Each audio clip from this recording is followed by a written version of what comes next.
এটা কিসের জন্য? এটা আল্লাহ তাআলার ইবাদত করার জন্য। নামাজ পড়তে হলে আমাদের শরীরের প্রয়োজন, রোজা রাখতে হলে আমাদের শরীরের প্রয়োজন, যাকাত দিতে হলে আমাদের মালের প্রয়োজন, মাল কামাই করতে হলে আমাদের শরীরের প্রয়োজন। এই যে আল্লাহ তাআলা দেহ বানাইছেন, শরীর বানাইছেন, এটা আল্লাহ তাআলা কি করতে হবে? রাস্তায় ব্যয় করতে হবে। তাহলে তিনটা জিনিসের সমন্বয়ে একজন ইমানদার হতে পারে। ইতমিনানে কলব, ইকরার বিল লিসান, আমল বিল আরকান। অন্তরে বিশ্বাস, জবান দ্বারা স্বীকার এবং কি কাজে করলে প্রমাণ। তিনটার সমন্বয়ে ইমানদার হতে পারে। এর উদাহরণ কিসের উপর ইমান রাখতে হবে? দুই একটা উদাহরণ বলবো। আল্লাহ তাআলা সূরা কসসের ভিতরে বলতেছেন, قل أرأيتم إن جعل الله عليكم الليل سرمدا إلى يوم القيامة من إله غير الله يأتيكم بضياء أفلا تسمعون। এই নবী ওই সমস্ত মানুষদেরকে বলে দেন, যদি আমি এই রাতকে যদি দিন বেঁধে দেই, তাহলে দুনিয়াতে এমন কোন মানুষ আছে, কোন বান্দা আছে যে এই রাতকে সে দিন বানাইতে পারবে? কখনোই দিন বানাইতে পারবে না।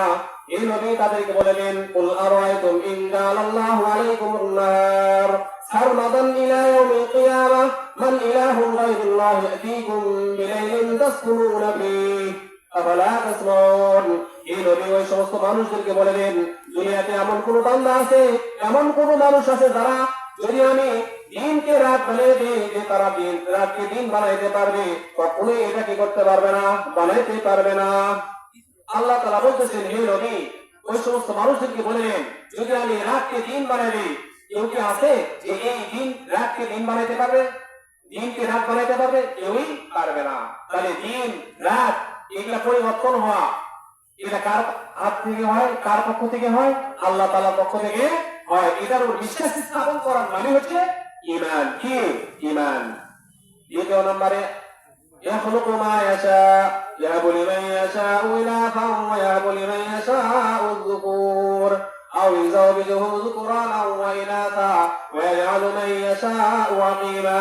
দ্বিতীয় নম্বরে মেসাল যদি আমরা এটা বলে রাখি, আল্লাহ তাআলা সন্তান দেওয়ার মালিক। আল্লাহ যাকে চান কি করেন? ছেলে সন্তান দান করেন। আল্লাহ যাকে চান মেয়ে সন্তান দান করেন। আল্লাহ তাআলা যাকে চান উভয়টাই দান করেন। আল্লাহ তাআলা যাকে চান কোনটাই দান করেন না। কার এটা ইচ্ছা? আল্লাহ তাআলার ইচ্ছা।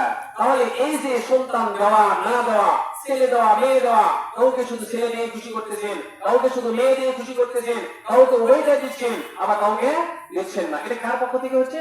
আল্লাহ তাআলার পক্ষ থেকে হচ্ছে। তাহলে এটার উপরেও কি রাখা? বিশ্বাস স্থাপন করা। এটা হলো ঈমান মজবুতি হওয়া। তাহলে এর দ্বারা বোঝা যাচ্ছে একজন ইমানদার হতে পারে ওই সময় যখন এইগুলা জিনিসের উপর বিশ্বাস স্থাপন করতে হবে।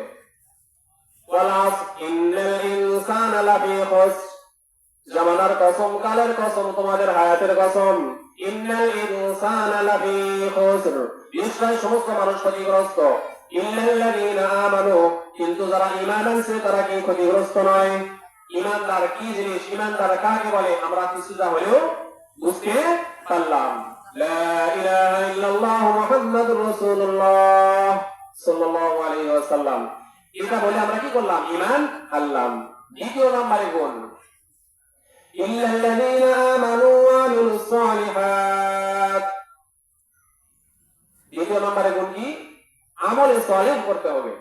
আমলে সালেহ করতে হবে। আমরা জানি একজন মানুষ যদি ঈমান আনে, যদি ইশারের সময় ঈমান আনে, ইশারের অর্থ রাতের কিছু অংশ পর্যন্ত বাকি থাকে।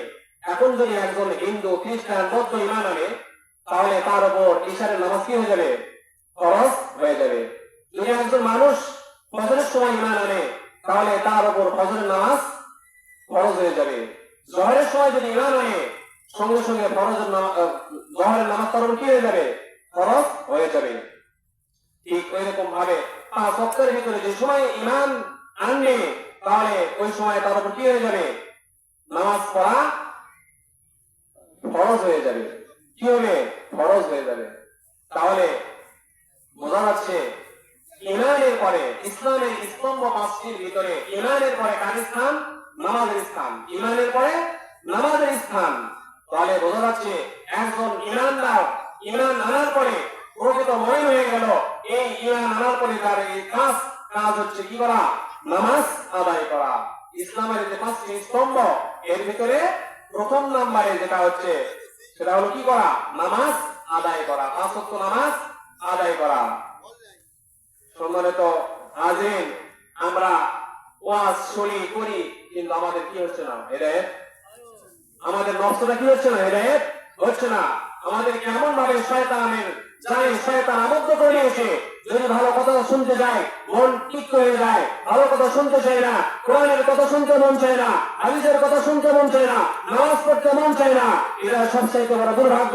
মুসলমান হয়ে আমরা অশ্লীল কাজের ভিতরে লিপ্ত হয়ে যাচ্ছি, আমরা দুনিয়ার পিছনে পড়ে যাচ্ছি, টাকার মায়ে পড়ে যাচ্ছি, কিন্তু যেখানে দিনই কথা হয় সেখানে আমরা সময় দিতে পারতেছি না। এটা সবচেয়ে বড় দুর্ভাগ্য। এই জন্য ভাই, একজন ইমানদার ইমান আনছে, ইমান আনার পরে তার কাজ হলো 5 ওয়াক্ত নামাজ আদায় করা। কি করা? 5 ওয়াক্ত নামাজ আদায় করা। এই জন্য আমলের কথা আমরা শুনবো, আমলের কথাই বলতেছি। এখানে সুর সারের কোনো কি নাই, প্রয়োজন নাই। ভালো লাগলে শোনার চেষ্টা করব, না লাগলে কোনো সমস্যা নেই। আল্লাহ তাআলার কালামুল্লাহ থেকে অল্প কিছু সময় বলার চেষ্টা করতেছি, যতটুকু সম্ভব বলবো ইনশাআল্লাহ। তো দ্বিতীয় নাম্বার কাজ হচ্ছে ইমানদারের কি করা? নামাজ আদায় করা। কিভাবে? দেখেন, একজন মানুষের বাড়ির সামনে একটা কি আছে? সেই হাদিস থেকে বলতেছি, অর্থ যে একটা পুকুর আছে। কি আছে? পুকুর আছে। এই পুকুরে সে কি করে? দৈনন্দিন 5 বার গোসল করে। কি করে? গোসল করে। আচ্ছা, একজন মানুষ যদি পুকুরে দৈনন্দিন 5 বার গোসল করে, তাহলে তার শরীরে কি থাকবে না? ময়লা থাকবে না। সম্মানিত হাজিরিন, সম্মানিত মুসল্লিনে কেরাম, সম্মানিত উপস্থিতি, একজন মানুষের বাড়ির সামনে যদি একটা পুকুর থাকে, যদি একটা নদী থাকে, এই পুকুরে বা নদীতে যদি দিনে 5 বার কি করে? গোসল করে, ওই মানুষের শরীরে কোনো কি থাকে না? ময়লা থাকে না। ঠিক ওই রকম ভাবে একজন মানুষ যদি 5 ওয়াক্ত নামাজ জামাতের সহিত আদায় করে, তাহলে তার শরীরে আল্লাহ তাআলা গুনাহ নামক ময়লা এরকম ভাবে পরিষ্কার করে দেন। একজন মানুষ যদি দৈনন্দিন গোসল করার মাধ্যমে শরীর থেকে ময়লা ঝরে পড়ে যেরকম, ঠিক ওই রকম ভাবে একজন মানুষ 5 ওয়াক্ত নামাজ জামাতের সহিত আদায় করে তার শরীর থেকে এরকম কি হয়ে যায়? ময়লাগুলি, গুনাহ নামক ময়লাগুলি কি হয়ে যায়? ঝরে পড়ে যায়। এই জন্য আমাদের কি করতে হবে? নামাজের ইবাদত করতে হবে। আল্লাহ তাআলা সূরা বাকারার ভিতরে বলতেছেন, হাফিজু আলাস সালাওয়াতি ওয়াস সালাতিল বুসতা, তোমরা নামাজের হেফাজত করো। নামাজের হেফাজত কিভাবে? শোকেজে তুলে রাখবে, ফাঁস করে তুলে রাখবে, এরকম ভাবে সুন্দর করে রুমের ভিতরে আবদ্ধ করে রাখবে না। নামাজের যত্নবান এইভাবে হতে হবে, নামাজের মূল্যায়ন এইভাবে করতে হবে। মসজিদে মুয়াজ্জিন সাহেব আযান দিলে আমাদেরকে মসজিদে চলে আসতে হবে। 5 ওয়াক্ত নামাজ ইমামের সাথে জামাতের সাথে আদায় করতে হবে। এটা হলো নামাজের কি করা? হেফাজত করা। নামাজ সম্পর্কে আমরা কয়েকটি হাদিস শরীফ জানবো। মুসলিম শরীফের হাদিস 1377 নম্বর হাদিস। قال رسول الله صلى الله عليه وسلم من صلى العشاء في جماعة فكأنما قام نصف الليل كلها। নবী করিম সাল্লাল্লাহু আলাইহি ওয়াসাল্লাম বলতেছেন, যদি কোনো ব্যক্তি ইশারের নামাজ কি করে? জামাতের সহিত আদায় করে। যদি কোনো ব্যক্তি কি করে? ইশারের নামাজ জামাতের সহিত আদায় করে, তাহলে এই ব্যক্তির সওয়াব ওই ব্যক্তির মতো হবে যে ব্যক্তি অর্ধরাত্রি মাগরিবের পর থেকে নিয়ে অর্ধরাত্রি পর্যন্ত নফল ইবাদত করে যে সওয়াব পাবে, এই ব্যক্তি ইশারের নামাজ জামাতের সহিত আদায় করার কারণে আল্লাহ তাআলা তার আমলনামায় এরকম সওয়াব দিয়ে দিবেন। এজন্য নবী করিম সাল্লাল্লাহু আলাইহি ওয়াসাল্লাম বলতেছেন, মান সাল্লাল ইশা ফি জামাআহ ফাকান্নামা কামা নিসফাল লাইলি কুল্লাহা ওয়া মান সাল্লাস সুবহা ফি জামাআহ ফাকান্নামা কামাল লাইলা কুল্লাহা। এবং ওই ব্যক্তি, যে ব্যক্তি ফজরের নামাজ জামাতের সহিত আদায় করলো, এই ব্যক্তির সওয়াব ওই ব্যক্তির মতো হবে যে ব্যক্তি সারা রাত ধরে নফল ইবাদত করে যে সওয়াব পাবে, আল্লাহ তাআলা ফজরের নামাজ জামাতের সহিত আদায় করার কারণে এই ব্যক্তির আমলনামায় ওই ব্যক্তির আমলনামার মতো সওয়াব দান করবে। তাহলে আমাদের সবচাইতে বড় অলসতা, আজকে ঠান্ডা পড়ে গেছে, শীত নেমে গেছে, শীতের সময় আমাদেরকে কম্বল ছাড়তে মন চায় না, আমাদেরকে ল্যাপ ছাড়তে মন চায় না। বড় দুর্ভাগ্য এটাই যে আমরা শয়তানের পিছনে পড়ে, শয়তানের ধোঁকায় পড়ে আমাদেরকে উঁচু করতে মন চায় না, মসজিদের কথা শুনতে মন চায় না, আমরা ল্যাপের থেকে উঠতে চাই না। এটাই হলো বড় আফসোস। এই জন্য নবী কারীম সাল্লাল্লাহু আলাইহি ওয়াসাল্লাম এই দুই ওয়াক্তের বেশি ফজিলত বর্ণনা করছেন যে ইশারের সময় মানুষ কি করে? অলসতা করে। ফজরের সময় মানুষ কি করে? অলসতা করে। এই জন্য এই দুই ওয়াক্ত কি করতে হবে? দুই ওয়াক্ত নামাজ জামাতের সহিত আদায় করতে হবে। তিরমিজি শরীফের হাদিস 564 নম্বর হাদিস, নবী কারীম সাল্লাল্লাহু আলাইহি ওয়াসাল্লাম বলতেছেন, মান সাল্লাল্লাহু সুবহা ফাহুয়া ফি জিম্মাতিল্লাহ, ওই ব্যক্তি, যে ব্যক্তি ফজরের নামাজ কি করলো? জামাতের সহিত আদায় করলো, এই ব্যক্তি আল্লাহ তাআলার দায়িত্বে, আল্লাহ তাআলার জিম্মায় চলে যায়। কার দায়িত্বে চলে যায়? আল্লাহ তাআলা। এই জন্য যে ব্যক্তি ফজরের নামাজ জামাতের সহিত আদায় করে, ভালো করে খেয়াল করেন, ওই ব্যক্তি, যে ব্যক্তি ফজরের নামাজ জামাতের সহিত আদায় করে, সাবধান হয়ে যায় আমরা যেন সেই ব্যক্তি কখনোই গালিগালাজ না করি, কেননা তার দায়িত্ব আল্লাহ তাআলা নিজ হাতে নিয়ে নিয়েছেন। যদি তাকে গালিগালাজ করার কারণে যদি না জানি তার কি হয়ে যায়, কোনো কিছু হয়ে যায়, আল্লাহ তাআলা কিয়ামতের ময়দানে আমাদেরকে কি করবেন? ধরে বসবেন যে হে আমার বান্দা, আমার অসৎ বান্দা, তুমি আমার সেই সৎ বান্দাকে গালিগালাজ করেছো, যে বান্দা ফজরের নামাজ জামাতের সহিত আদায় করছে। আমার প্রিয় হাবিব সাল্লাল্লাহু আলাইহি ওয়াসাল্লাম হাদিস শরীফের ভিতর বলে দিয়েছেন যে যে ব্যক্তি ফজরের নামাজ জামাতের সহিত আদায় করে, আমি আল্লাহ তার দায়িত্ব নিজ জিম্মায় নিয়ে নেই। এই জন্য আমাদেরকে সাবধান হতে হবে, যে ব্যক্তি ফজরের নামাজ জামাতের সহিত আদায় করে, এই ব্যক্তিকে যেন আমরা অনর্থক অযথা গালিগালাজ করি না। এই জন্য ভাই সাবধান। অনেক ভাইয়েরা আমাদের কি করে? শীতের সময় এরকম ডাকাডাকি করে, ভাই নামাজে আসি, আমরা অনেক সময় কি করি? তাদেরকে গালি দেই। এটা আমাদের ধারণাটা ভুল। তাকে কেন গালি দিচ্ছি? সে তো নিজের জন্য আমাদেরকে ডাকতেছে না, আমাদের জন্য আমাদেরকে ডাকতেছে, আমাদের কামিয়াবের জন্য আমাদেরকে ডাকতেছে। এই জন্য ওই সমস্ত ভাইদেরকে আমরা কখনো কি করবো না? গালিগালাজ দিব না। তৃতীয় নাম্বার আরেকটা হাদিস শোনেন, খুব সুন্দর হাদিস। এটা হলো আবু দাউদ শরীফের হাদিস। আবু দাউদ শরীফের হাদিস। قال رسول الله صلى الله عليه وسلم بشر المشائين بظلم من المساجد من نور التام يوم القيامة। নবী কারীম সাল্লাল্লাহু আলাইহি ওয়াসাল্লাম বলতেছেন, ওই সমস্ত ব্যক্তিদেরকে সুসংবাদ দাও যারা রাতের অন্ধকারে, কুয়াশার ভিতরে, বৃষ্টির সময়, ঝড়ের সময়, যারা কি করে? কোন লাইট নাই, আলোর ব্যবস্থা নাই, যারা কি করে? মুয়াজ্জিনের ডাকে সাড়া দিয়ে মসজিদে চলে আসে। কোথায় আসে? মসজিদে চলে আসে। আসার পরে জামাতের সহিত নামাজ আদায় করে, এদেরকে সুসংবাদ দাও, তাদেরকে কিয়ামতের ময়দানে নূরের টিকিট দান করা হবে। তাদেরকে কি দেওয়া হবে? নূরের টিকিট দেওয়া হবে।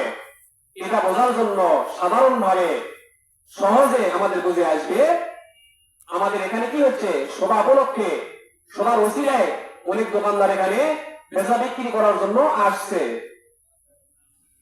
কিসের দোকান? আমরা জানি খেলনার দোকান। সেখানে কি পাওয়া যায়? বেলুন পাওয়া যায়। কি পাওয়া যায়? বেলুন পাওয়া যায়। এরকম এখন কিছু বেলুন নামিছে, সাদা আকারের একটা বেলুন, এর ভিতরে একটা কি আছে? রঙিন একটা কি থাকে? বেলুন থাকে। সাদা আকারের বেলুনের ভিতর রঙিন একটা বেলুন দেখা যায়।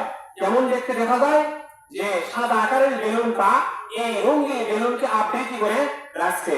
ঠিক এরকম ভাবে কিয়ামতের ময়দানে ওই সমস্ত ব্যক্তিরা যারা 5 ওয়াক্ত নামাজের পাবন্দি করবে এবং রাতের অন্ধকারে যারা মসজিদে গমন করছে, মসজিদটাকে সাড়া দিয়েছে, ঠান্ডাকে ঠান্ডা মনে নেয়, গরমকে গরম মনে করে নেয়, যারা 5 ওয়াক্ত নামাজ আদায় করছে, আল্লাহ তাআলা এদেরকে কি দান করবেন? কিয়ামতের ময়দানে নূরের টিকিট দান করবেন। ওই বেলুন, রঙিন আকারের বেলুন যেরকম সাদা আকারের বেলুনের ভিতরে আবৃত্তি করে রাখা হয়েছে, ঠিক ওইরকম ভাবে একজন ইমানদার যে 5 ওয়াক্ত নামাজের পাবন্দি করছে, এই ব্যক্তিকেও কি করা হবে? এরকম নূরের টিকিটের ভিতরে রাখা হবে। যে কথা আল্লাহ তাআলা সূরা তাহরিমের ভিতরে বলে আছেন, নূরুহুম ইয়াসা বাইনা আইদিহিম ওয়া বিআইমানিহিম, নূরুহুম ইয়াসা, তারা নূরের ভিতরে, আলোর ভিতরে চলতে থাকবে।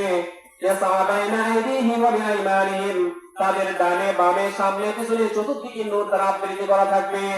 শুধু এখানেই শেষ নয়, সম্মানিত হাজিরিন, ওই সমস্ত মুশরিক গুনাহগার ব্যক্তিরা বলতে থাকবে, উনজুরুনা নাকতামিস মিন নূরিকুম কিলা রজিউ ওয়ারাআকুম ফালতামিসু নূরা ফাদরিবা বাইনাহুম বিসুরিন লাহু বাব বাতিনুহু ফীহির রাহমাহ ওয়া যাহিরুহু মিন কিবালিহিল আযাব।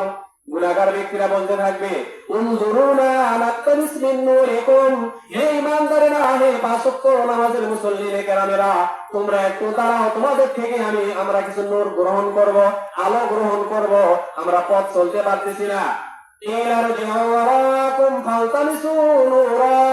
তাদেরকে বলা হবে, দূর হও, এখান থেকে দুর্ভাগ্য, তোমরা চলে যাও, তোমাদের কি নাই, কোন আলো তোমাদেরকে দেওয়া যাবে না।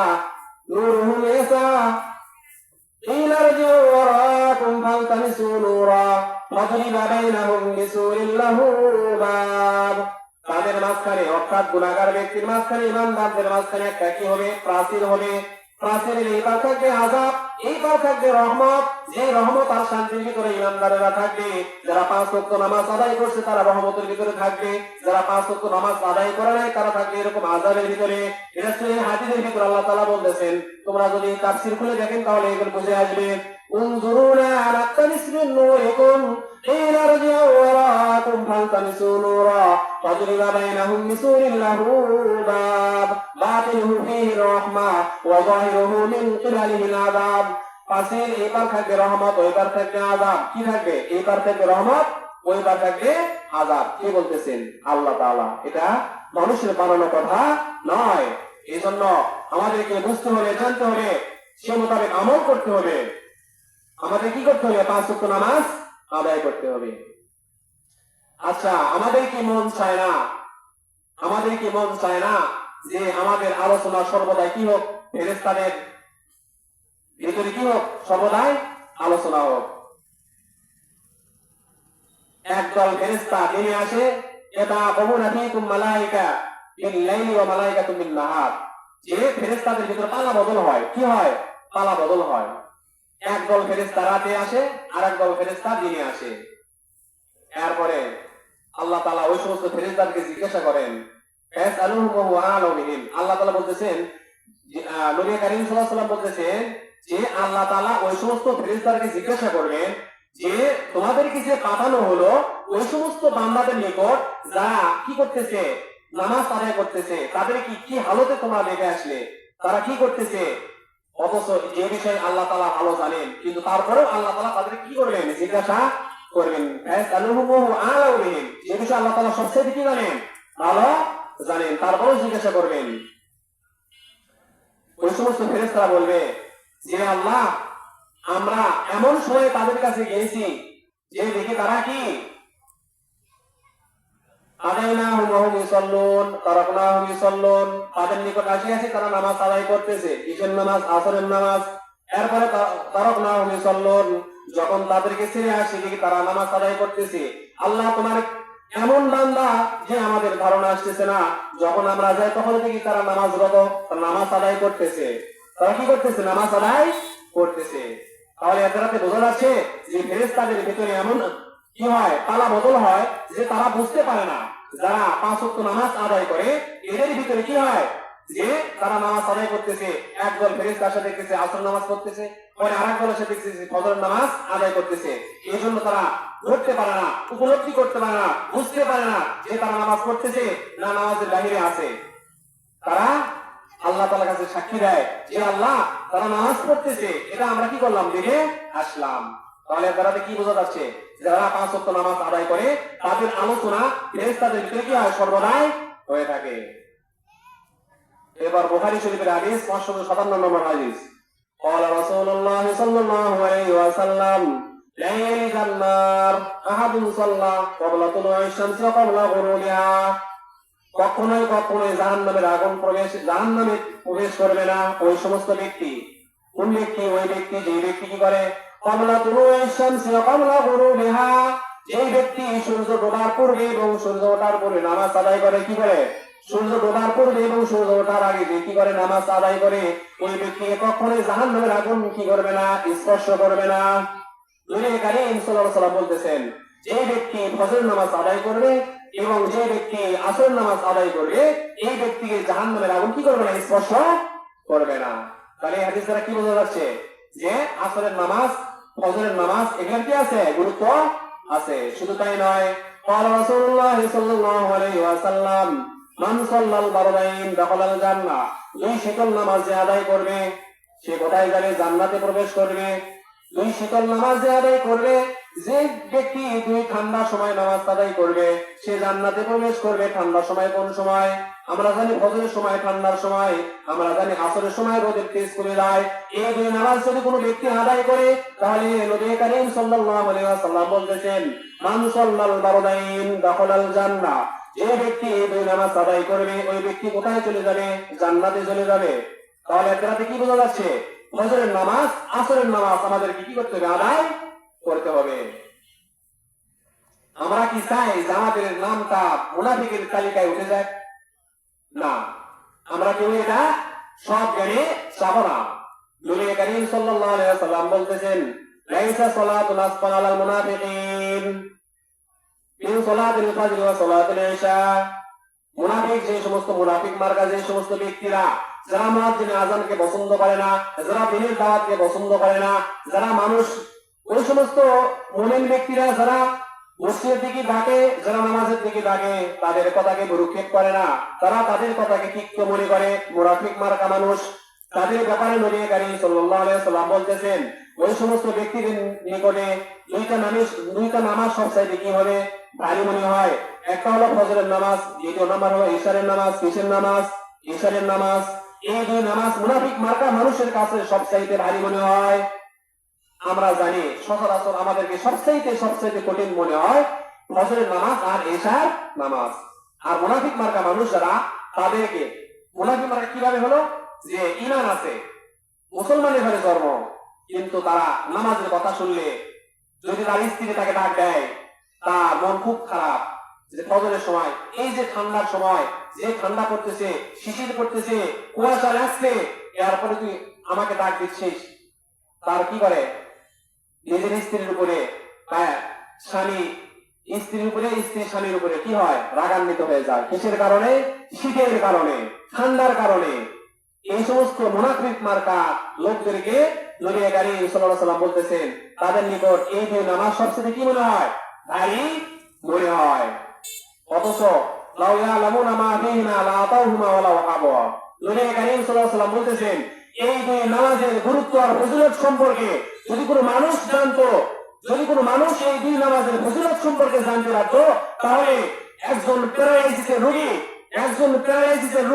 প্যারালাইসিস হয়ে নিজের ঘরে, নিজের বাড়িতে পড়ে আছে, এই ব্যক্তি যদি এই ফজিলত সম্পর্কে জানতে পারতো তাহলে এই ব্যক্তি হামাগুড়ি দিয়ে হলেও মসজিদে যাওয়ার চেষ্টা করতো। কে বলতেছেন? নবী করিম সাল্লাল্লাহু আলাইহি সাল্লাম। এই জন্য ভাই, নামাজের গুরুত্ব, নামাজের ফজিলত এত বেশি যেটা বলে শেষ করা যাবে না।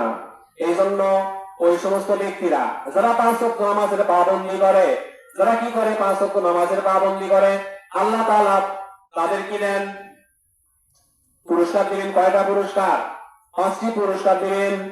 1 নম্বর, মান হাফাযা আলাস সালাত আকরামাহুল্লাহু তাআলা বিখামসি খিসালিন ইয়ারফাউ আনহু যিকাল আইশি ওয়া আযাবাল কবরি ওয়া ইউতিহি আল্লাহু কিতাবাহু বিয়ামিনিহি ওয়া ইয়ামুরু আলা সিরাতি আল বারকি ওয়া ইয়াদখুলুল জান্নাতা বিগাইরি হিসাব। নবী করিম সাল্লাল্লাহু আলাইহি ওয়াসাল্লাম বলতেছেন যে ব্যক্তি 5 ওয়াক্ত নামাজের কি করবে, পাবন্দি করবে, আকরামাহুল্লাহু তাআলা বিখামসি খিসালিন ইয়ারফাউ আনহু যিকাল আইশি। 1 নম্বর, তার রিজিকের সংকীর্ণতা দূর হয়ে যাবে। ইয়ারফাউ আনহু যিকাল আইশি ওয়া আযাবাল কবরি। 2 নম্বরে তার কবরে আযাব দূর করে দেওয়া হবে। ওয়া ইউতিহি আল্লাহু কিতাবাহু বিয়ামিনিহি ওয়া ইয়ামুরু আলা সিরাতি আল বারকি। তার আমলনামা কোথায় দেওয়া হবে? ডান হাতে দেওয়া হবে। 4 নম্বরে তাকে সিরাত বিজলির ন্যায় পার করে দেওয়া হবে। ওয়া ইয়াদখুলুল জান্নাতা বিগাইরি হিসাব। 5 নম্বরে তাকে বিনা হিসাবে জান্নাতে নিয়ে যাওয়া হবে। কি বলতেছেন নবী করিম সাল্লাল্লাহু আলাইহি ওয়াসাল্লাম? যদি কোনো ব্যক্তি 5 ওয়াক্ত নামাজের কি করে, পাবন্দি করে, আল্লাহ তাআলা তাকে কি করবে? 5টি পুরস্কারে পুরস্কৃত করবেন। এখানে অনেক কথা আছে। 5টি পুরস্কারে কি করবেন? পুরস্কৃত করবেন। 1 নাম্বার, রিজিকের সংকীর্ণতা দূর হয়ে যাবে। যদি কোনো ব্যক্তি 5 ওয়াক্ত নামাজ জামাতের সাথে আদায় করে, এই ব্যক্তির জীবনে কোনো কি থাকবে না? অভাব অনটন থাকবে না।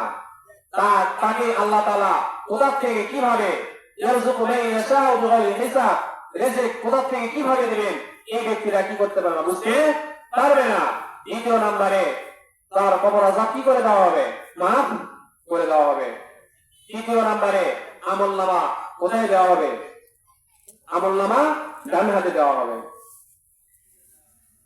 5 ওয়াক্ত নামাজ আদায় করলে আমলনামা কোথায় পাবে? ডান হাতে পাবে। যদি না আদায় না করা হয়, যদি 5 ওয়াক্ত নামাজ না পড়া হয়, আল্লাহর হুকুম না মানা হয়, তাহলে কি অবস্থা হবে? এই কথাও তো আমাদের জানা দরকার। আল্লাহ রাব্বুল আলামিন সূরা হাক্কার ভিতর বলতেছেন, ফাম্মা মান উতিয়া কিতাবাহু বিয়ামিনিহি ফায়াকুলু হাউম ইকরাউ কিতাবিয়া ইন্নী যানানতু আন্নী মুলাকিন হিসাবিয়া। ফাম্মা মান উতিয়া কিতাবাহু বিয়ামিনিহি, ওই সমস্ত ব্যক্তিরা যারা 5 ওয়াক্ত নামাজের পাবন্দি করছে, 5 ওয়াক্ত নামাজ জামাতের সাথে আদায় করছে, তাদের আমলনামা ডান হাতে দেওয়া হবে। কোথায় দেওয়া হবে? ডান হাতে দেওয়া হবে।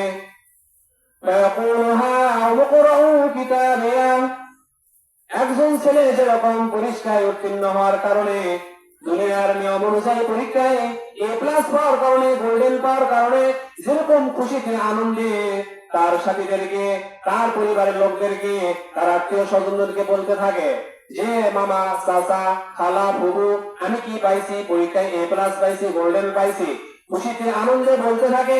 ঠিক এরকম ভাবে যদি কোনো ব্যক্তি আমলনামা ডান হাতে পায়, এই খুশিতে বাগ বাগ হয়ে বলতে থাকবে,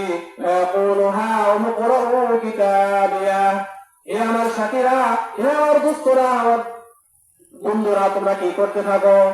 এই আমলনামা একটু পড়ে দেখাও, পড়ে শোনাও।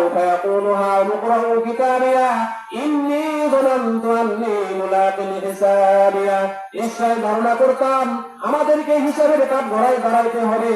এই ধারণা করে আমরা দুনিয়াতে আল্লাহ তাআলার ইবাদত করতাম। এই ধারণা করে আমরা 5 ওয়াক্ত নামাজ জামাতের সাথে আদায় করতাম। তারা কি বলবে?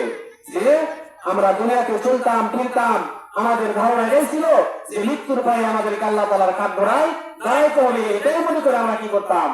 এটাই মনে করে আল্লাহ তাআলার ইবাদত করতাম। আজকে যার বদৌলতে, যার কারণে আজকে আমরা নামায় আমল যেটা আছে আমরা আমাদের ডান হাতে পেয়ে গেছি, এই জন্য খুশিতে তাদের সাথীদেরকে বলতে থাকবে। এরপর ওয়াম্মা মান উতিয়া কিতাবাহু বিশিমালি فيقول يا ليتني لم أوت كتابيه ولم أدر ما حسابيه يا ليتها كانت القاضية। ওই সমস্ত ব্যক্তিরা, ওই সমস্ত গুনাহগার ব্যক্তি যাদের আমলনামা বাম হাতে দেওয়া হবে। কোথায় দেওয়া হবে? বাম হাতে। শুধু শেষ নয়, তাদের বাম হাতটা কি করা হবে? কলিজা চেক করে এরকম ওরকার দিয়ে বাহির করা হবে। তাদের আমলনামা বাম হাতে দেওয়া হবে। ফেরেশতারা বলবে, আল্লাহ, এই সমস্ত ব্যক্তিরা তো আমলনামা পড়তে পারবে না, তাদেরকে আমলনামা বাম হাতে দেওয়া হয়েছে, কিন্তু তারা তো পড়ার যোগ্যতা রাখবে না, পড়তে পারবে না। তাদের এরকম কাল্লাটা কি করে দেওয়া হবে? এরকম পিছনের দিকে ঘুরে দেওয়া হবে। এরপরে তারা আমলনামা নিয়ে বলতে থাকবে, وأما من أوتي كتابه بشماله فيقول يا ليتني لم أوت كتابيه। আয় আফসোস যদি আমাদেরকে আমলনামা না দেওয়া হতো, আয় আফসোস যদি আমাদের মৃত্যু না হতো, আয় আফসোস যদি আমাদের হিসাব না নেওয়া হতো, কতই না বলো তো আমরা কি পেতাম? আমরা শান্তি পাইতাম। তারা আফসোস করে বলতে থাকবে। এরপরে পরস্পরের ভিতরে কেউ আনন্দ বোধ করবে, কেউ আবার দুঃখে কষ্টে এরকম ভুগতে থাকবে। এরপর আল্লাহ তাআলা তাদেরকে বলবেন, ইকরা কিতাবাক কাফা বিনাফসিকা আল-ইয়াওমা আলাইকা হাসিবা। তোমরা যে যে আমলনামা প্রত্যেকের পেয়ে গেছো, তোমরা প্রত্যেকের আমলনামা পড়তে থাকো। কি করতে থাকো? পড়তে থাকো। ইকরা কিতাবাক কাফা বিনাফসিকা আল-ইয়াওমা আলাইকা হাসিবা। প্রত্যেকের আমলনামা পড়ার জন্য যথেষ্ট হয়ে যাবে। কি হয়ে যাবে? যথেষ্ট হয়ে যাবে। ইকরা কিতাবাক কাফা বিনাফসিকা আল-ইয়াওমা আলাইকা হাসিবা। প্রত্যেকের আমলনামা পড়তে থাকবে। এরপরে যারা গুনাহগার, যারা মুসলিম, তারা বলতে থাকবে, يا ويلتنا ما لهذا الكتاب لا يغادر صغيرة ولا كبيرة إلا أحصاها হায় আফসোস হায় দুর্ভাগ্য এ কেমন কিতাব এ কেমন আমলনামা যে আমলনামায় ছোট থেকে ছোট কোনো গুনাহ ছাড়া হয় নাই বড় থেকে বড় কোনো গুনাহ ছাড়া হয় নাই মা লিহাযাল কিতাব লা ইউগাদিরু সগীরাতান ওয়ালা কাবীরাতান ইল্লা আহসাহা সবগুলি গুনাহ একত্রিত করা হয়েছে আমার জীবনে এমন কিছু গুনাহ ঘটে গেছে যে গুনাহের বিষয় আমি জানতাম না বুঝতাম না কখন কোন সময় কিভাবে হয়ে গেছে সেই গুনাহটাও এই কিতাবের ভিতরে এই আমলনামার ভিতরে কি হয়ে গেছে লিপিবদ্ধ হয়ে গেছে গুনাহগার ব্যক্তিরা হয়ে এরকম কি করতে থাকবে কাঁপতে থাকবে কাঁপতে কাঁপতে তারা এরকম বলতে থাকবে হায় আফসোস আমাদের আমলনামা বাম হাতে দেওয়া হয়েছে হায় আফসোস এ কেমন কিতাব এ কেমন আমলনামা আমাদেরকে বাম হাতে দেওয়া হয়েছে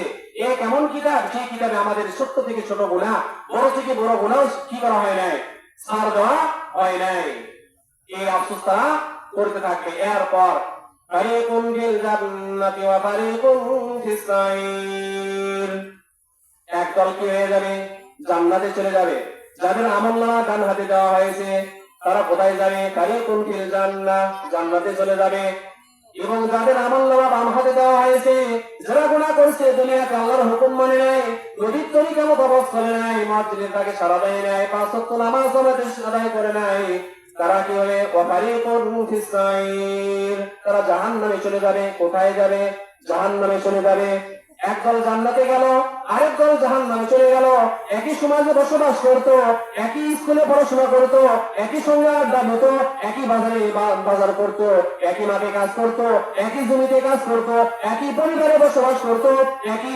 অন্যে খাবার খাইতো কিন্তু আজকে কোথায় যাচ্ছে একজন জান্নাতে যাচ্ছে আর একজন জাহান্নামে যাচ্ছে ফারিকুন ফিল জান্নাত ওয়া ফারিকুন ফিস সাইর কেউ জান্নাতে যাচ্ছে কেউ জাহান্নামে যাচ্ছে আমাদের এখানে প্রশ্ন হয় যে যারা জান্নাতে যাচ্ছে একই পরিবার থেকে একই গ্রাম থেকে একই মহল্লা থেকে আবার কেউ জাহান্নামে যাচ্ছে কেউ জান্নাতে যাচ্ছে এরা কি পরস্পরে কথা বলতে পারবে কি পারবে না তাফসীরের কিতাব অনুযায়ী তাফসীরে মুফাসসিরিন কিরামদের তাফসীর অনুযায়ী আয়াতের ভাষ্য অনুযায়ী যেটা বোঝা যাচ্ছে জানা যাচ্ছে যে হ্যাঁ জান্নাতীরা জাহান্নামীদেরকে প্রশ্ন করতে পারবে তাদেরকে জিজ্ঞাসা করতে পারবে আল্লাহ তাআলা সূরা দাহরের ভিতর বলতেছেন সূরা মুদাসসিরের ভিতর বলতেছেন মা সালাকাকুম ফি সাকার ফি জান্নাতি তাসাআলুন আনিল মুজরিমিন মা সালাকাকুম ফি সাকার এই জান্নাতে ইয়াতাসালুন যারা জান্নাতে যাবে তারা এরকম খুঁজতে থাকবে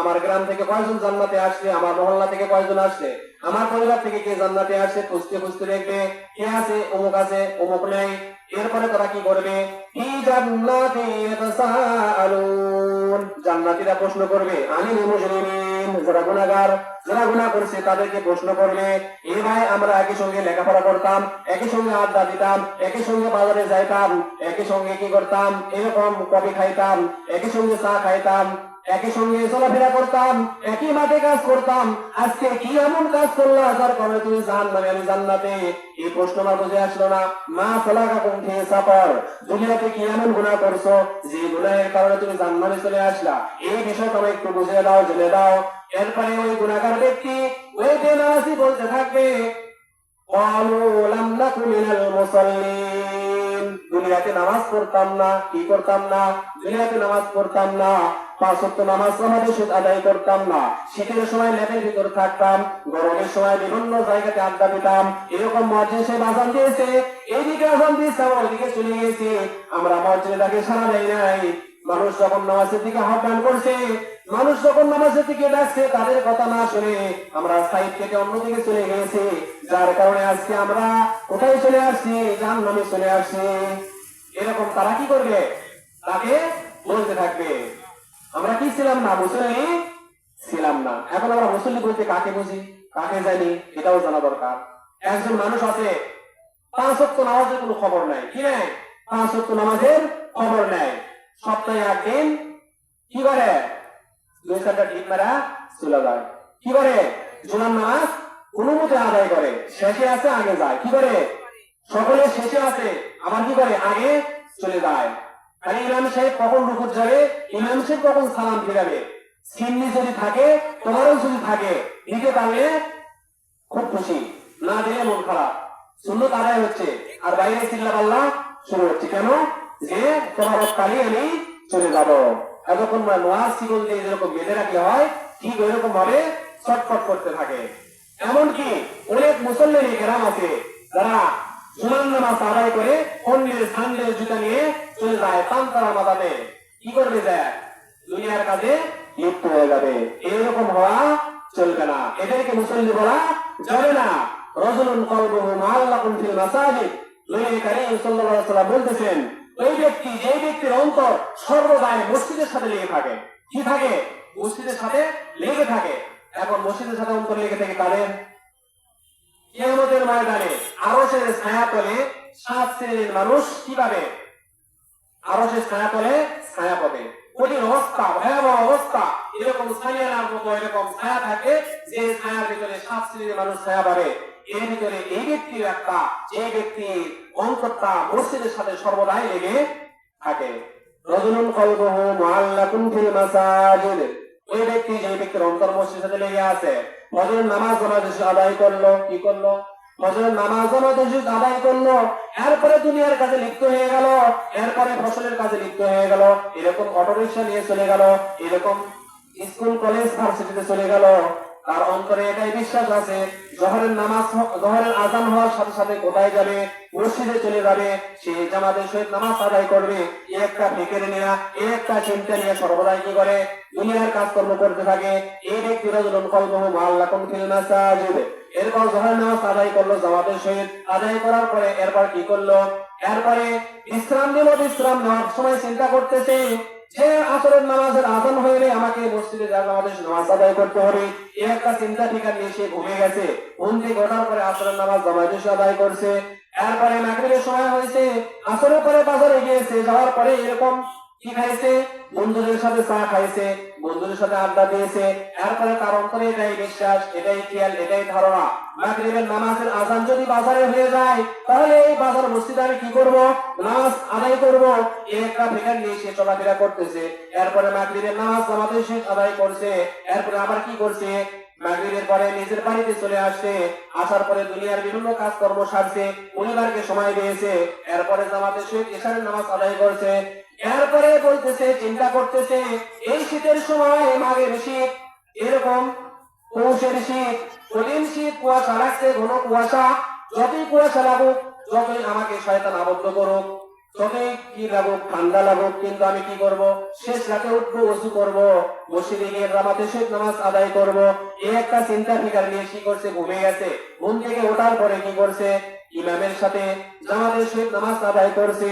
নবী করিম সাল্লাল্লাহু আলাইহি ওয়াসাল্লাম বলতেছেন, রাজুলুন কলবুহু মুআল্লাকুন ফিল মাসাজিদ, এই ব্যক্তিকে মুসল্লি বলা যাবে যে ব্যক্তি 5 ওয়াক্ত নামাজ জামাতের সহিত আদায় করছে, এর মাঝে মাঝে দুনিয়ার কাজকর্ম করছে, এরপরে আযান হওয়ার সাথে সাথে মসজিদে গিয়েছে, ইমামের সাথে জামাতের সহিত নামাজ আদায় করছে। এই ব্যক্তি আরশের তলে কিয়ামতের ময়দানে কিভাবে ছায়া পাবে? নবী করিম সাল্লাল্লাহু আলাইহি ওয়াসাল্লাম বলতেছেন, এই ব্যক্তিদেরকে কি বলা যাবে? এই ব্যক্তিদেরকে মুসল্লি বলা যাবে। এই ব্যক্তিকে কি বলা যাবে? মুসল্লি বলা যাবে। দেখেন, জান্নাত পেতে হলে বেশি আমলের প্রয়োজন নাই। কি নাই? বেশি আমলের প্রয়োজন নাই।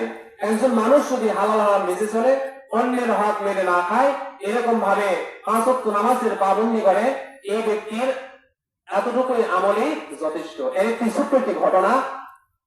নবী করিম সাল্লাল্লাহু আলাইহি ওয়াসাল্লাম একদিন মসজিদে নববীতে ফজরের নামাজের পূর্বে মুহূর্তে কি করতেছেন? এরকম সাহাবায়ে কেরামদেরকে সঙ্গে নিয়ে কি করতেছেন?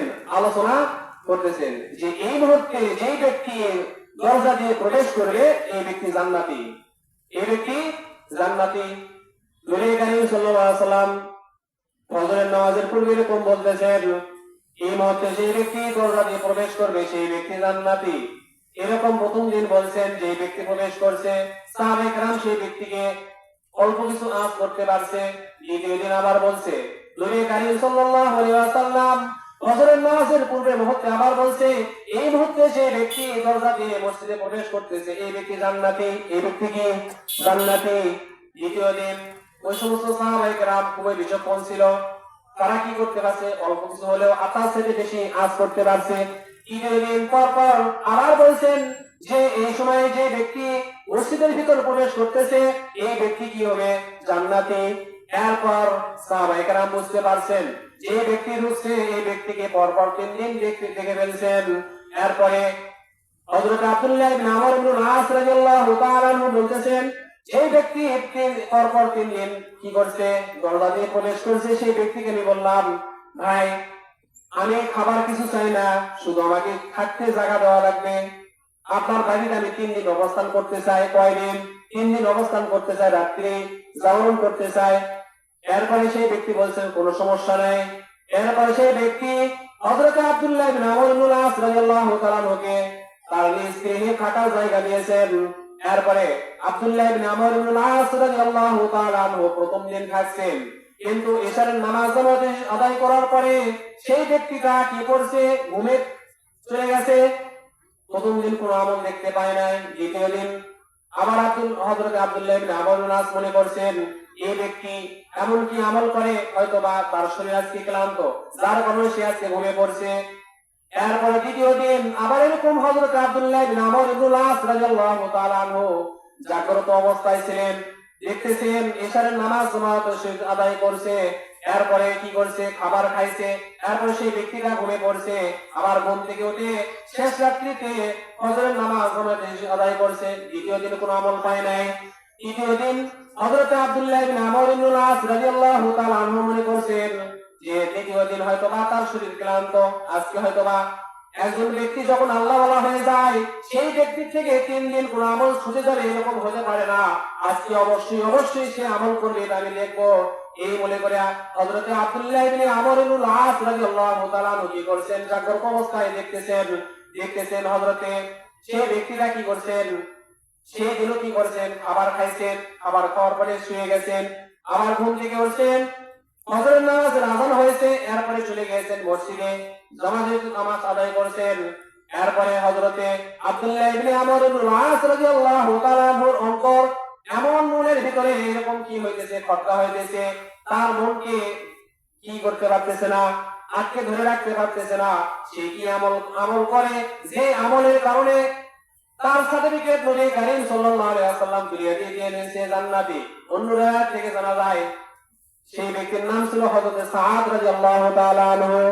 এরপরে হযরত আব্দুল্লাহ ইবনে আমর ইবনে আস রাদিয়াল্লাহু তাআলা আনহু বলতেছেন, ভাই সাআদ আপনার কি এমন আমল আছে যে আমলের কারণে আপনাকে নবী করিম সাল্লাল্লাহু আলাইহি ওয়াসাল্লাম পর 3 দিন জান্নাতি হওয়ার সার্টিফিকেট দিয়েছেন?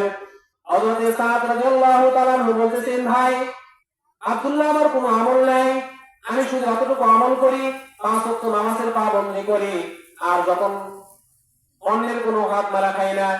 তৃতীয় নাম্বারে যখন ঘুমাইতে যাই যদি কোনো মানুষ আমাকে কষ্ট দেয় ওই সমস্ত মানুষদেরকে ক্ষমা করে দিয়ে আমি ঘুমাইতে যাই। 3টা কাজ আমি শুধু করি। 1 নম্বর 5 ওয়াক্ত নামাজের পাবন্দি করি। দ্বিতীয় নাম্বারে অন্যের কোনো হক মারা খাই না। তৃতীয় নাম্বারে যদি কোনো মানুষ আমাকে গালিগালাজ দেয়, আমাকে কষ্ট দেয়, ওই সমস্ত মানুষদেরকে ক্ষমা করে দিয়ে আমি ঘুমাইতে যাই। এটাই আমার আমল। তারপরে হযরত আব্দুল্লাহ ইবনে আমর ইবনে আস রাদিয়াল্লাহু তাআলা বলতেছেন, ভাই সাদ আপনার আমল আল্লাহ তাআলার কাছে এমন পছন্দ হয়েছে যার কারণে নবী করিম সাল্লাল্লাহু আলাইহি ওয়াসাল্লাম আপনার জান্নাতি হওয়ার সার্টিফিকেট দুনিয়াতে দিয়ে দিয়েছেন। তাহলে একজন মানুষ দুনিয়াতে জান্নাতের সার্টিফিকেট পাওয়া এটা সাধারণ বিষয় নয়, কিন্তু পাওয়াও অতি সহজ। 3টা মাত্র আমল করার কারণে দুনিয়াতে জান্নাতের সার্টিফিকেট পাইছেন। 1 নাম্বার কি পাইছেন? 1 নাম্বার 5 ওয়াক্ত নামাজের কি করছেন? পাবন্দি করছেন। একজন ইমানদার ইমান আনার পরে প্রথম স্থান হলো কি করা? নামাজ আদায় করা। আজকে বড় আফসোসের বিষয় হলো যখন মা দেশে বাজান দেয় কিন্তু মসজিদে কোনো মুসল্লি নেই। এমন সময় যায় যে আমাকে ইমাম মুয়াজ্জিনকে একাই নামাজ আদায় করতে হয়। এই জন্য বড় দুর্ভাগ্য ভাই, আগে ভাই ধরে বলতেছি যে আমরা দুনিয়ার পিছনে পড়ে এই যে ধন সম্পদ অর্জন করে রেখে যাচ্ছি, আমাদের কোনো কি আসবে না কাজে? আসবে না। আমরা নামাজ আদায় করব, এই নামাজটাই আমাদের কি আসবে, কাজে আসবে। দেখেন যুবক ভাইরা, আমরা দুনিয়ার পিছনে পড়ে, দুনিয়ার ভয়ে পড়ে, দুনিয়ার ভয়ে পড়ে যে সময়গুলো নষ্ট করতেছি, রাত জেগে জেগে ফেসবুক টিপে টিপে, মোবাইলের ভিতরে, ফোনের ভিতরে, নেটের ভিতরে, ফেসবুকে নিজের সময়কে নষ্ট করে, শয়তানের ধোঁকায় করে নিজের জীবনকে বিলিয়ে দিচ্ছে। অথচ যে আল্লাহ রাব্বুল আলামিন আমাদেরকে আশরাফুল মাখলুকাত মানুষ হিসেবে দুনিয়াতে দাসত্ব করার জন্য পাঠাইলেন, সে আল্লাহ রাব্বুল আলামিনের গোলামি করার জন্য, যে আল্লাহ রাব্বুল আলামিনের দাসত্ব করার জন্য, সে আল্লাহ রাব্বুল আলামিনের ডাকে সাড়া না দিয়ে নবী করিম সাল্লাল্লাহু আলাইহি ওয়াসাল্লামের তরিকা মোতাবেক না চলে নিজের জীবনকে আমরা জাহান্নামের দিকে নিয়ে যাচ্ছি, নিজের জীবনকে আমরা আগুনের দিকে নিয়ে যাচ্ছি। এটা আমাদের জন্য কখনোই ঠিক হচ্ছে না। এই জন্য ভাই, নিজের সময়কে নষ্ট না করে, নিজের জীবনকে নষ্ট না করে আমরা আল্লাহ এবং আল্লাহ রাসূলের ডাকে সাড়া দিয়ে নিজের জীবনকে কি করব, আমরা আল্লাহর দেওয়া বিধান এবং নবী করিম সাল্লাল্লাহু আলাইহি ওয়াসাল্লামের তরিকা মোতাবেক জীবন যাপন করার কি করব, চেষ্টা করব। এই যে ধন সম্পদ, এই যে এখন এমন একটি সিজন এসে গেছে, ফসল কাটার সময় আমরা অনেক মানুষ আছি, আমরা মনে করতেছি যে এই ফসলের চিন্তায় অনেক সময় নামাজ কি হয়ে যাচ্ছে, ভুল হয়ে যাচ্ছে। কেন এটা কেন? এই ধন সম্পদ আমার কাজে আসবে না। ইয়াওমা লা ইয়ানফাউ মালুন ওয়ালা বানুন ইল্লা মান আতাল্লাহা বিকলবিন সালিম। ইয়াওমা লা ইয়ানফাউ, এমন একদিন সামনে আসতেছে, কোন দিন, ভয়াবহ অবস্থা, কিয়ামতের কঠিন মুসিবতের সময়। এই সময় ইয়াওমা লা ইয়ানফাউ মালুন, আমার ধন সম্পদ কোনো কাজে আসবে না, ওয়ালা বানুন, আমার সন্তান সন্ততি কোনো কাজে আসবে না, ইল্লা মান আতাল্লাহা বিকলবিন সালিম, কিন্তু ওই সমস্ত ব্যক্তিরা যাদের অন্তরটা কি হবে, কলবে সালিম, বিশুদ্ধ আত্মা, এটা নিয়ে যারা আল্লাহ তাআলার সামনে হাজির হতে পারবে। বিশুদ্ধ আত্মা ওই সময় অর্জন হবে যে সময় আল্লাহ তাআলার ভয় অন্তরে ঢুকবে। আল্লাহ তাআলার ভয় ওই সময় ঢুকবে যখন কি হবে, যখন আল্লাহ তাআলার দাসত্ব আর গোলামি করা যাবে। আল্লাহ তাআলার দাসত্ব গোলামি কিসের মাধ্যমে করা যাবে?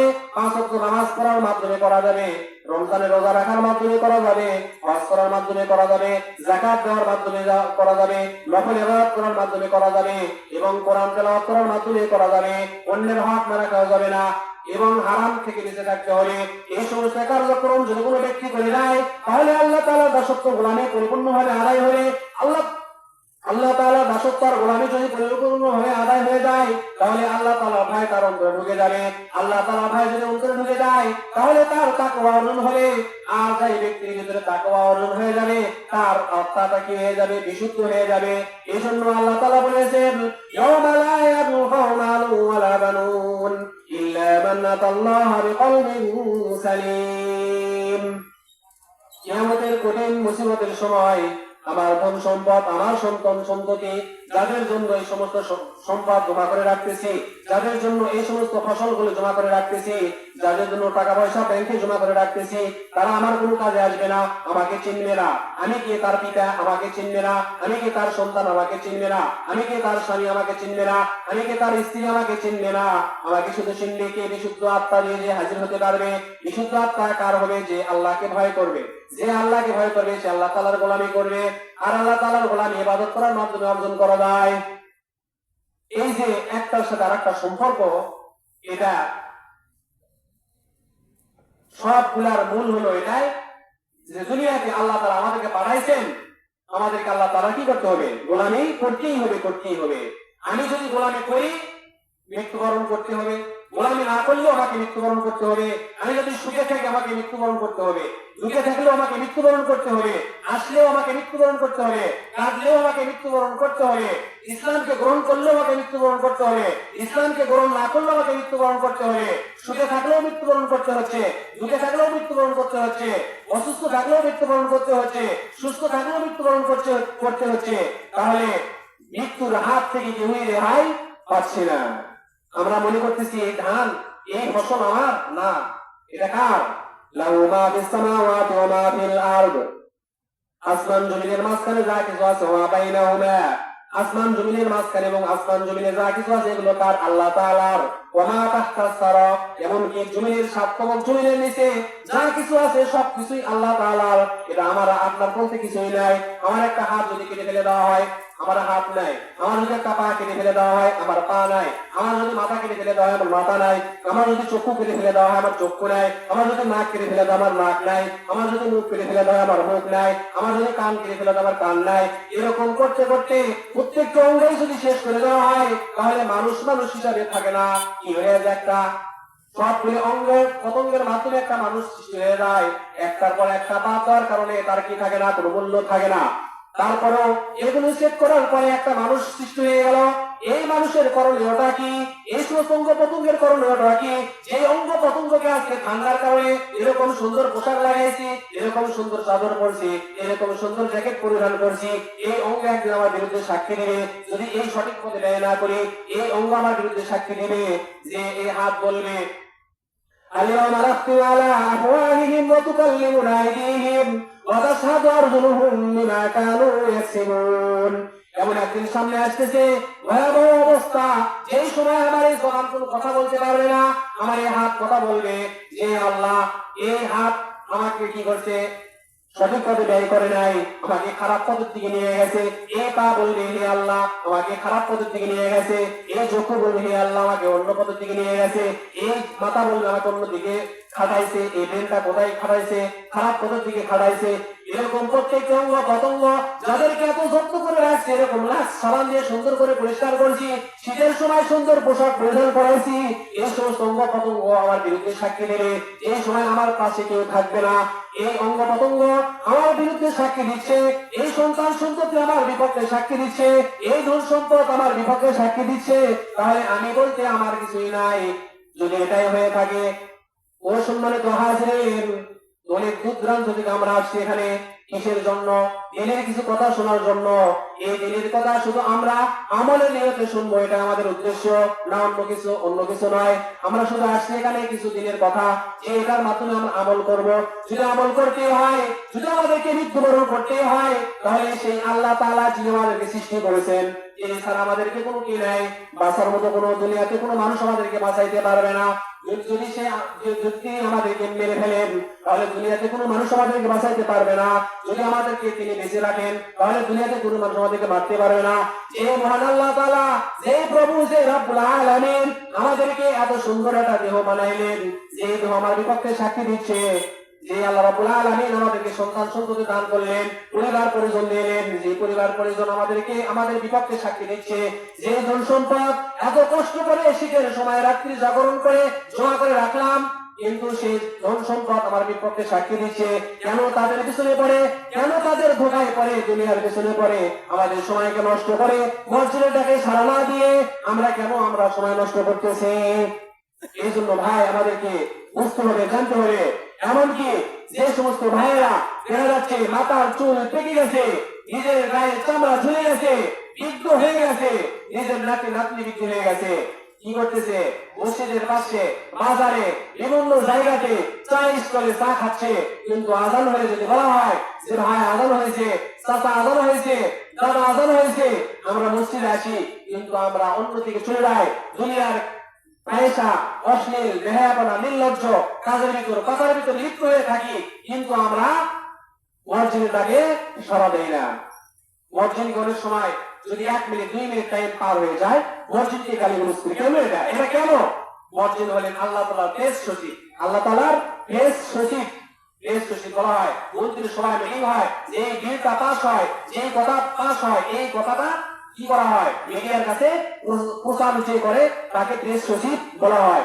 ঠিক মুয়াজ্জিন সাহেবকে আল্লাহ তাআলা এমন পাওয়ার দুনিয়াতে দিয়েছেন, যে পাওয়ারটা হলো এই প্রেস সচিবের যেরকম পাওয়ার, এই মুয়াজ্জিন সাহেবেরও এরকম পাওয়ার।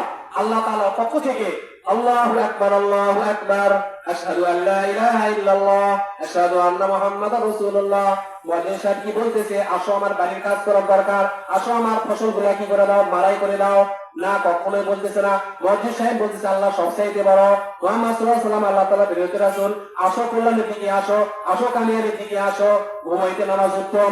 এই যে সুন্দর ব্যাখ্যাগুলা অর্থগুলা, এই অর্থ থেকে লক্ষ্য করে হলেও আমাদেরকে বোঝা উচিত মুয়াজ্জিন সাহেব কখনোই ঠান্ডার সময়, গরমের সময় নিজের পরিবারের কাজের জন্য, নিজের স্বার্থের জন্য কখনোই ডাকতেছে না।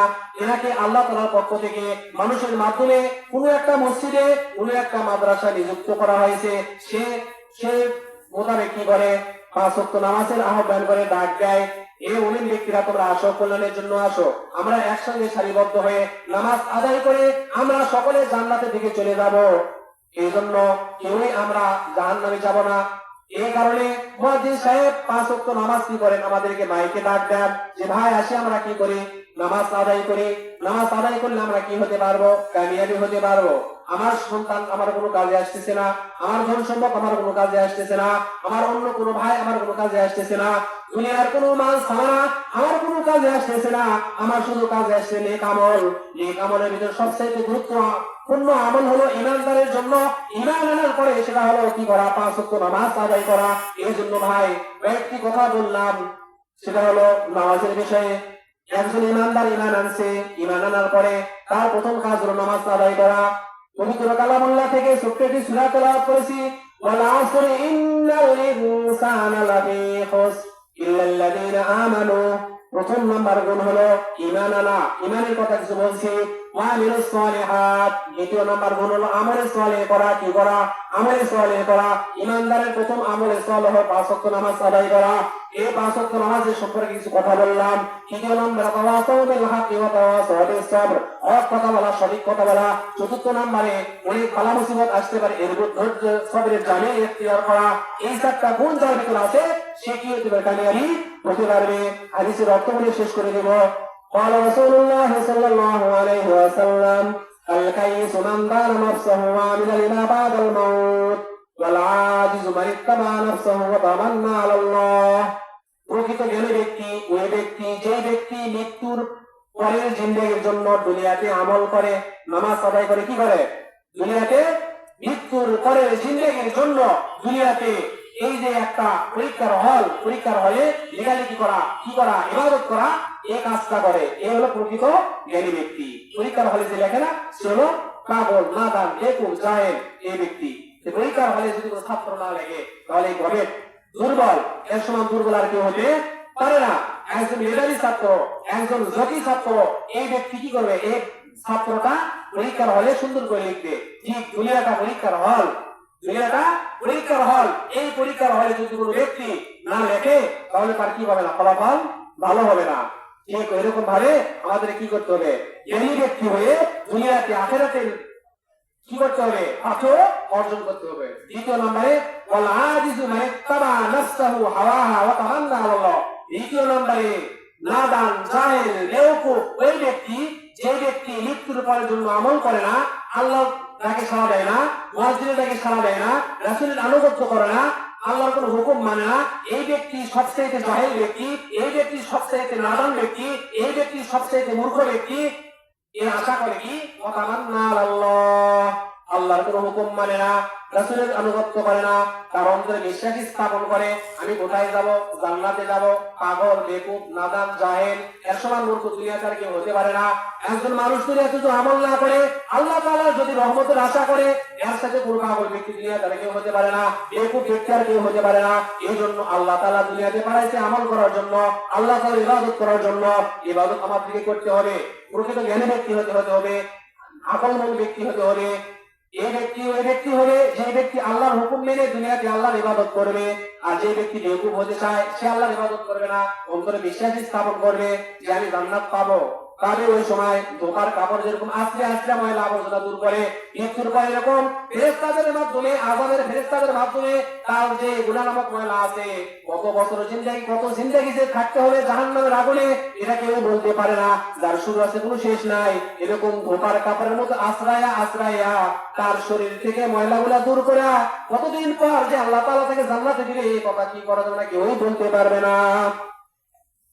একজন মানুষ দুনিয়াতে আল্লাহর ইবাদত করে না, দুনিয়ার বিভিন্ন কাজ করতে লিপ্ত থাকে, আশা করে কি যে মুসলমানের ঘরে জন্ম নিয়েছি জান্নাত পাবোই।